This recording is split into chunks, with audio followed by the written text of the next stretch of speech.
வணக்கம். நான் உங்கள் Aathira. Welcome to Aathira audio books.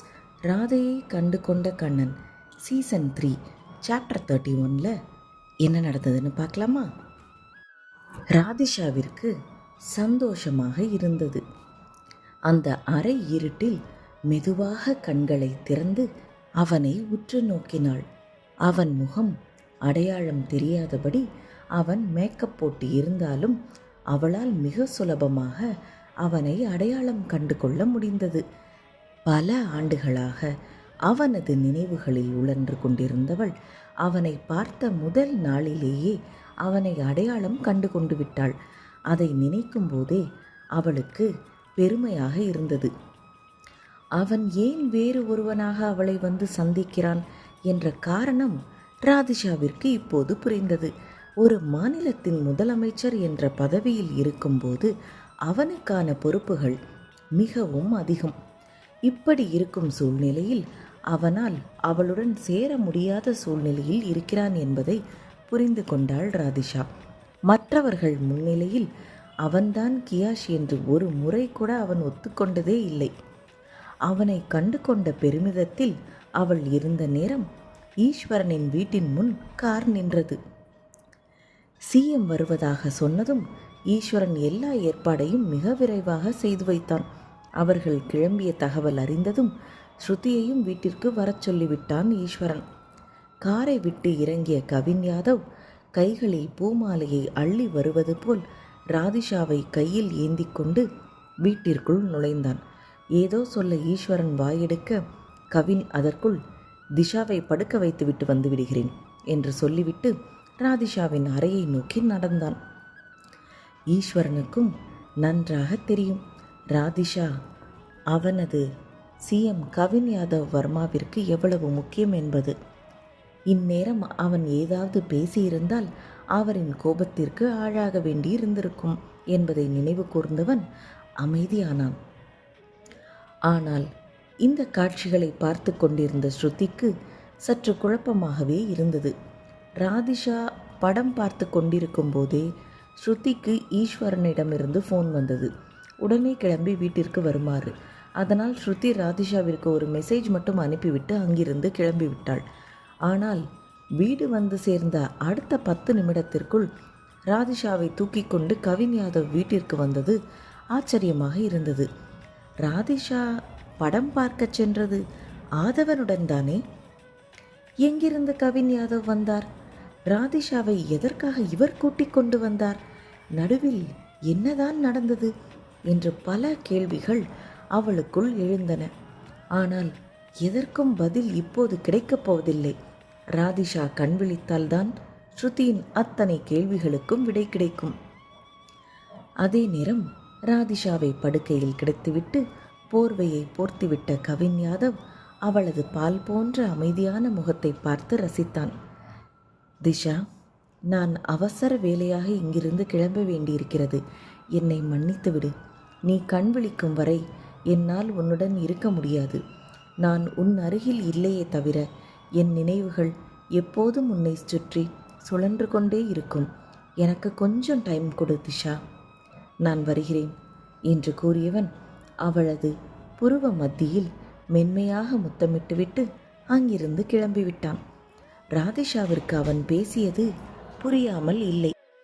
அவனது சூழ்நிலையால் மற்றவர்கள் முன் அவளை ஏற்றுக்கொள்ள தயங்குகிறான். கதவை சாத்திவிட்டு அவன் வெளியேறியது தெரிந்ததும் மெதுவாக கண்களை திறந்தாள் ராதிஷா. மெல்லிய புன்னகை அவளது உதடுகளில் மலர்ந்தது. கவலைப்படாதீர்கள் கியாஷ், நான் பயப்பட மாட்டேன். உங்கள் கடமைகளை எல்லாம் நீங்கள் முடித்துவிட்டு வரும் வரை நான் உங்களுக்காக காத்திருப்பேன் என்ற ராதிஷாவின் மனம் இப்போது சந்தோஷத்தில் துள்ளி குதித்து கொண்டிருந்தது. அவளுக்கு இந்த சந்தோஷத்தை யாருடனாவது பகிர்ந்து கொள்ள தோன்றியது. மம்மி என்றவள் உடனே அவளது மொபைல் ஃபோனை எடுத்து ராதாவிற்கு கால் செய்தாள். மம்மி, என்ன பண்ணிட்டு இருக்கீங்க என கேட்டாள் ராதிஷா. என்னடா, உனக்கு தூக்கம் வரலையா? இப்படி தூங்காமல் நீ உடம்பை கெடுத்துக்கிட்டேன்னா உன் முகம் ரொம்ப டல்லாக இருக்கும். அப்புறம் உன்னோட கியாஷ் உன்னை பார்த்தா நல்லா இருக்குமா என சிரித்து கொண்டே கேட்டாள் ராதா. மம்மி, அதெல்லாம் ஒன்றுமில்லை. என்னோட முகம் அப்படியே உங்களைப் போல் க்யூட்டாக சாஃப்டாக ஸ்வீட்டாக இருக்கும் எப்போவுமே என்றாள் ராதிஷா அதே சிரிப்புடன். ராதாவிற்கு வயது ஆகிக்கொண்டே இருந்தாலும் இன்னமும் ராதாவும் ராதிஷாவும் சேர்ந்து பார்ப்பவர்கள் ஒருவேளை சகோதரிகளாக இருப்பார்களோ என்று நினைப்பதுண்டு. அந்த அளவிற்கு ராதாவின் அழகு கூடிக்கொண்டே இருந்தது. அதெல்லாம் இருக்கட்டும், நீயும் கியாஷும் சமாதானமாகிவிட்டீர்களா என ஆர்வமாக கேட்டாள் ராதா. மம்மி, நான் எதுவுமே உங்ககிட்ட சொல்லலை, எப்படி கண்டுபிடிச்சீங்க? வர வர ரொம்ப ஸ்மார்ட் ஆயிட்டீங்க என ஆச்சரியத்துடன் கேட்டாள் ராதிஷா. உன்னோட சேர்ந்தும் நானும் ரொம்ப ஸ்மார்ட் ஆயிட்டேன் பேபி என்றாள் ராதா சிரிப்புடன். மம்மி, கியாஷ் எப்படி இருப்பார், யார் மாதிரி இருப்பார், என்ன வேலை செஞ்சிட்ருக்காரு, இதெல்லாம் கேட்கணுன்னு உங்களுக்கு தோணலையா என கேட்டாள் ராதிஷா. தேவையில்லை, கியாஷ் எப்படி இருந்தாலும் உனக்கு அவனை பிடிக்கும் வரை நான் உனக்கு நிச்சயம் சப்போர்ட் பண்ணுவேன் என்றாள் ராதா. மேகாலயாவின் புதிய முதலமைச்சராக கவின் யாதவ் வர்மா பதவியேற்ற போதே பல நியூஸ் சேனல்களில் அவனது படம் ஒளிபரப்பானது. அப்போதே ராதாவிற்கு நன்றாக தெரிந்துவிட்டது அவன்தான் கியாஷ் என்று. மம்மி, நீங்கள் என்னை எவ்வளவு லவ் பண்ணுறீங்க? ஆனால் இந்த சிடுமூஞ்சி டாடி இதுவரைக்கும் என்கிட்ட பேசவே இல்லை என்றாள் ராதிஷா. அப்பாவுக்கு எப்படி உன்னை பிடிக்காமல் போகும்? அப்பாவுக்கு உன்னை ரொம்ப பிடிக்கும், அதான் பிரச்சனையே என்றாள் ராதா. அவள் கண்களில் லேசான வருத்தம் தெரிந்தது. இப்படி அப்பாவிற்கும் மகளுக்கும் நடுவில் சிக்கிக்கொண்டு தவித்து கொண்டிருந்தவள் ராதாதானே. ஓகே மம்மி, எனக்கு தூக்கம் வருகிறது, நான் தூங்கப் போகிறேன், நீங்களும் போய் படுங்கள் என்று கூறிவிட்டு ஃபோனை வைத்து விட்டாள் ராதிஷா. அவளது தந்தையை பற்றி எதுவும் கேட்க அவள் தயாராக இல்லை. ஒரு பெருமூச்சுடன் ஃபோனை வைத்துவிட்டு திரும்பிய ராதா படுக்கையில் ஏதோ புத்தகத்தை படித்து கொண்டு கால் நீட்டி அமர்ந்திருந்த அவளது கணவன் கிருஷ்ணனை பார்த்தாள். ராதா குட்டி தான் பேசினாள் என்றாள் ராதா மெதுவாக. கிருஷ்ணனிடம் எந்த அசைவும் இல்லை. அவன் தீவிரமாக படித்து கொண்டிருந்தான். என்னங்க என்றாள் ராதா மெதுவாக மீண்டும். என்றான் கிருஷ்ணன். ராதா குட்டி தான் பேசினாள் என்றாள் ராதா. அதுக்கு இப்போ என்ன பண்ணணும் என கோபமாக கேட்டான் கிருஷ்ணன். இதற்கு என்ன பதில் சொல்வதென்று ராதாவிற்கு தெரியவில்லை. ஒன்றுமில்லை, நான் படுக்கிறேன் என்று கூறிவிட்டு படுக்கையில் அவனுக்கு எதிர்ப்புறமாக திரும்பி படுத்தாள் ராதா. கிருஷ்ணனுக்கு ராதிஷாவின் மேலிருந்த கோபம் கொஞ்சம் கூட குறையவில்லை. அவன் அவளது மகளை மிகவும் நேசித்தான்.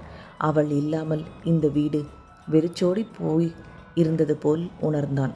ஆனால் அவனது மகளோ யாரோ ஒருவனுக்காக அனைவரையும் தூக்கி வீசிவிட்டு இப்படி சொல்லாமல் வீட்டை விட்டு சென்றது கிருஷ்ணனால் தாங்கிக் கொள்ள முடியவில்லை. இந்த லவ் ஸ்டோரியில் அடுத்து என்ன நடந்ததுன்னு நெக்ஸ்ட் எபிசோடில் பார்க்கலாம். Bye wears.